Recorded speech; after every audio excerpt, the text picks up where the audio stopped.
Contrary to popular belief, the conduct of nations on the international stage is almost never driven by moral considerations, but rather by a shadowy cocktail of money and geopolitics. As such, when you see the mouthpieces of the ruling class begin to demonize a foreign country, the first question in your mind should always be what is actually at stake here. For some time now Russia, China, Iran, and Syria have been in the crosshairs. Once you understand why, the events unfolding in the world right now will make much more sense. The US dollar is a unique currency. In fact, its current design and its relationship to geopolitics is unlike any other in history. Though it has been the world reserve currency since 1944, this is not what makes it unique. Many currencies have held the reserve status off and on over the centuries. But what makes the dollar unique is the fact that since the early 1970s it has been, with a few notable exceptions, the only currency used to buy and sell oil on the global market. Prior to 1971, the US dollar was bound to the gold standard, at least officially, according to the IMF. By 1966, foreign central banks held $14 billion US dollars. However, the United States had only $3.2 billion in gold allocated to cover foreign holdings. Translation: the Federal Reserve was printing more money than it could actually back. The result was rampant inflation and a general flight from the dollar. In 1971, in what later came to be called the Nixon shock, President Nixon removed the dollar from the gold standard completely. At this point, the dollar became a pure debt-based currency. With debt-based currencies, money is literally loaned into existence. Approximately 70% of the money in circulation is created by ordinary banks, which are allowed to loan out more than they actually have in their accounts. The rest is created by the Federal Reserve, which loans money that they don't have, mostly to the government. It's kind of like writing hot checks, except it's legal for banks. This practice, which is referred to as fractional reserve banking, is supposedly regulated by the Federal Reserve, an institution which just happens to be owned and controlled by a conglomerate of banks, and no agency or branch of government regulates the Federal Reserve. Now, to make things even more interesting, these fractional reserve loans have interest attached, but the money to pay that interest doesn't exist in the system. As a result, there is always more total debt than there is money in circulation, and in order to stay afloat, the economy must grow perpetually. This is obviously not sustainable. Now you might be wondering how the dollar has maintained such a dominant position on the world stage for over 40 years if it's really little more than an elaborate Ponzi scheme. Well, this is where the dollar meets geopolitics. In 1973, under the shadow of the artificial OPEC oil crisis, the Nixon administration began secret negotiations with the government of Saudi Arabia to establish what came to be referred to as the petrodollar recycling system. Under the arrangement, the Saudis would only sell their oil in US dollars, and would invest a majority of their excess oil profits into US banks and capital markets. The IMF would then use this money to facilitate loans to oil importers who were having difficulties covering the increase in oil prices.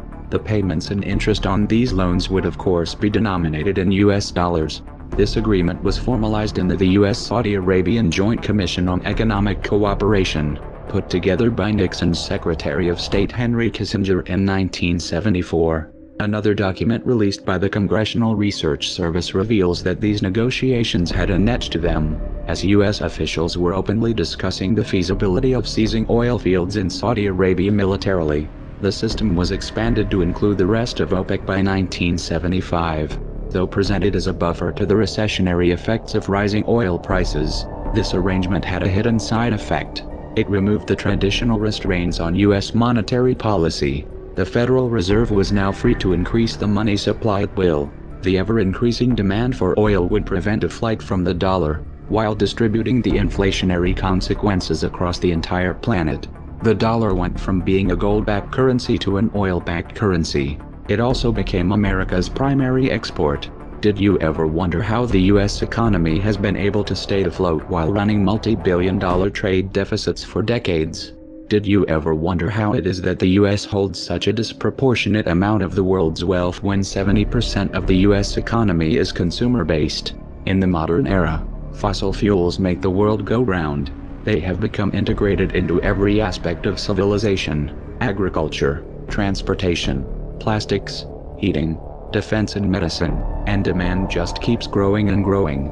As long as the world needs oil, and as long as oil is only sold in US dollars, there will be a demand for dollars, and that demand is what gives the dollar its value. For the United States, this is a great deal. Dollars go out, either as paper or digits in a computer system, and real tangible products and services come in. However, for the rest of the world, it's a very sneaky form of exploitation. Having global trade predominantly in dollars also provides Washington with a powerful financial weapon through sanctions. This is due to the fact that most large-scale dollar transactions are forced to pass through the US. This petrodollar system stood unchallenged until September of 2000, when Saddam Hussein announced his decision to switch Iraq's oil sales off of the dollar to euros. This was a direct attack on the dollar, and easily the most important geopolitical event of the year. But only one article in the Western media even mentioned it.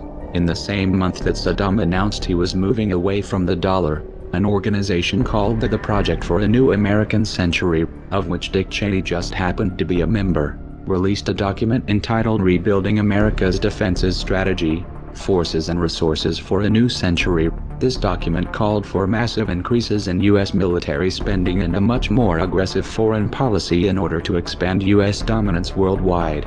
However, the document lamented that achieving these goals would take many years, absent some catastrophic and catalyzing event like a new Pearl Harbor. 1 year later they got it. Writing the emotional reaction to 9/11, the Bush administration was able to invade Afghanistan and Iraq and pass the Patriot Act all without any significant resistance. There were no weapons of mass destruction in Iraq, and this wasn't a question of bad intelligence. This was a cold, calculated lie, and the decision to invade was made in full knowledge of the disaster which would follow. They knew exactly what was going to happen, but in 2003, they did it anyway. Once Iraqi oil fields were under US control, oil sales were immediately switched back to the dollar. Mission accomplished. Soon after the invasion of Iraq, the Bush administration attempted to extend these wars to Iran. Supposedly the Iranian government was working to build a nuclear weapon.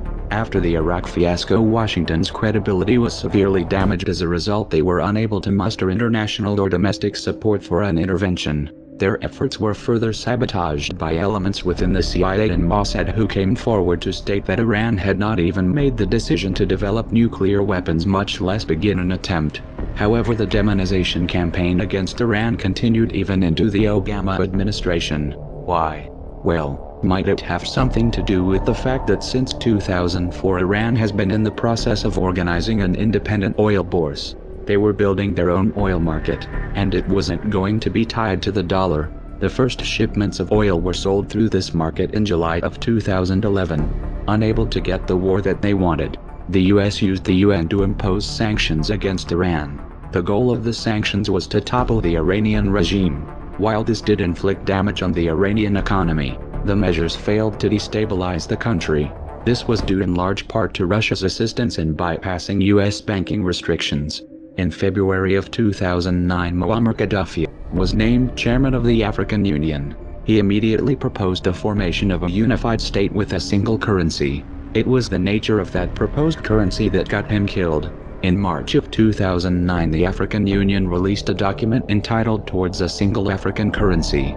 Pages 106 and 107 of that document specifically discuss the benefits and technicalities of running the African Central Bank under a gold standard.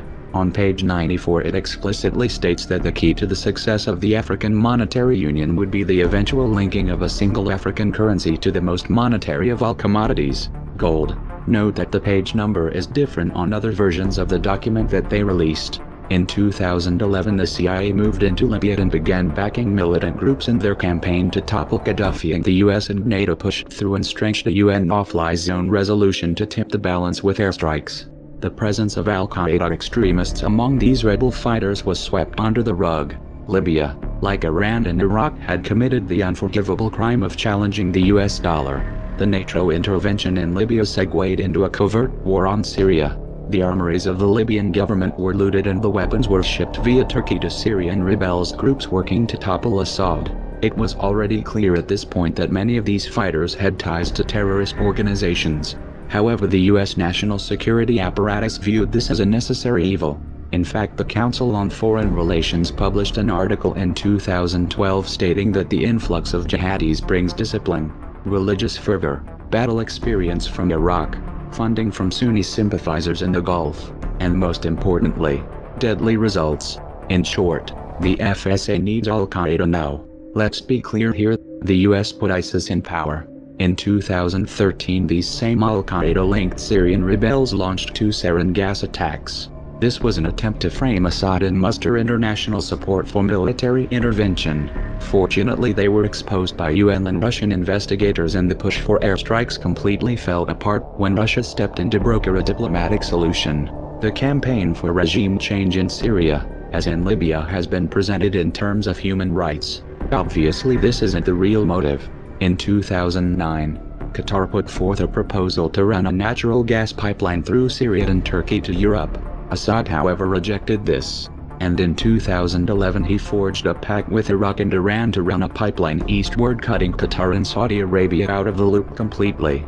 Not surprisingly, Qatar, Saudi Arabia and Turkey have been the most aggressive regional players in the push to topple the Syrian government.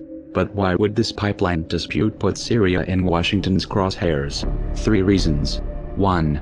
This pipeline arrangement would significantly strengthen Iran's position, allowing them to export to European markets without having to pass through any of Washington's allies. This obviously reduces the US government's leverage. 2. Syria is Iran's closest ally. Its collapse would inherently weaken Iran. 3.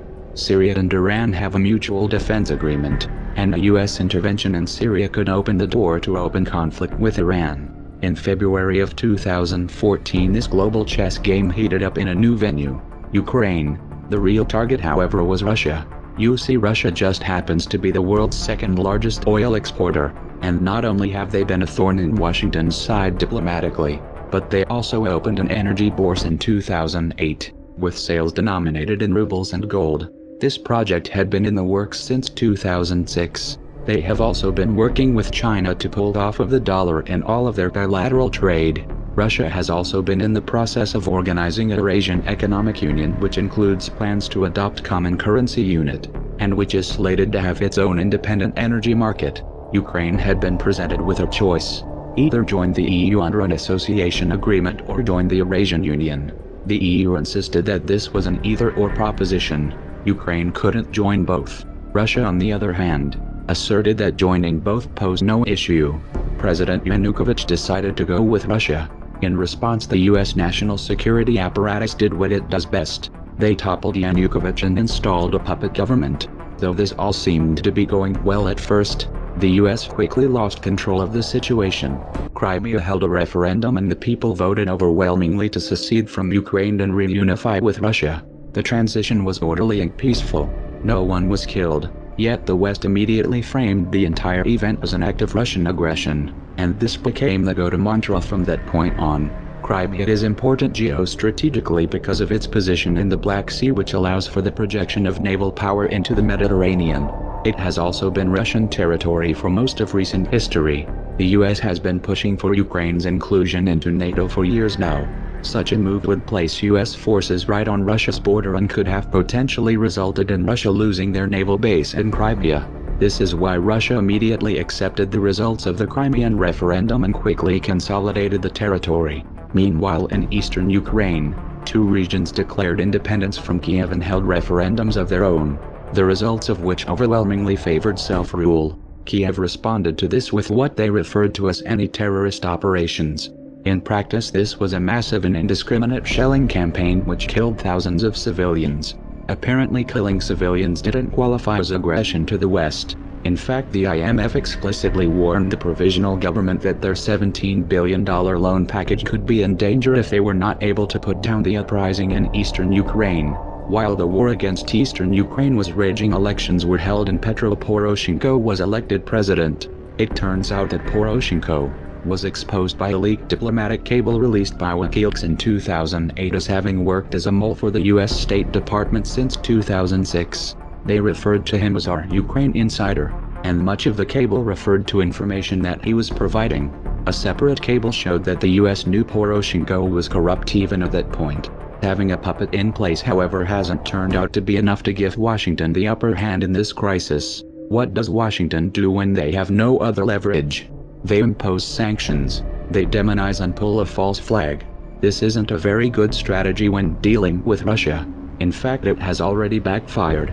The sanctions have merely pushed Russia and China into closer cooperation and accelerated Russia's de-dollarization agenda. And in spite of the rhetoric, this has not led to Russia being isolated.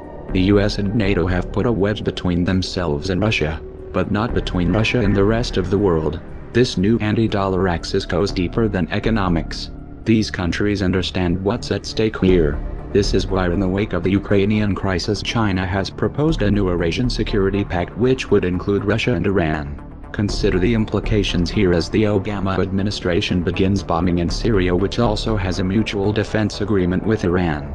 This is leading us straight to World War III. The masses may not have figured it out yet, but history will remember it that way. Alliances are already solidifying and a hot war is underway on multiple fronts. If the provocations and proxy wars continue, it's only a matter of time before the big players confront each other directly, and that is a recipe for disaster. Does all of this sound insane to you? Well, you're right. The people running the world right now are insane, and the public is sleepwalking into a tragedy. If you want to alter the course that we are on, there's only one way to do it. We have to wake up that public. Even the most powerful weapons of war are neutralized if you reach the mind of the man behind the trigger. How do we wake the masses, you ask? Don't wait for someone else to answer that for you. Get creative.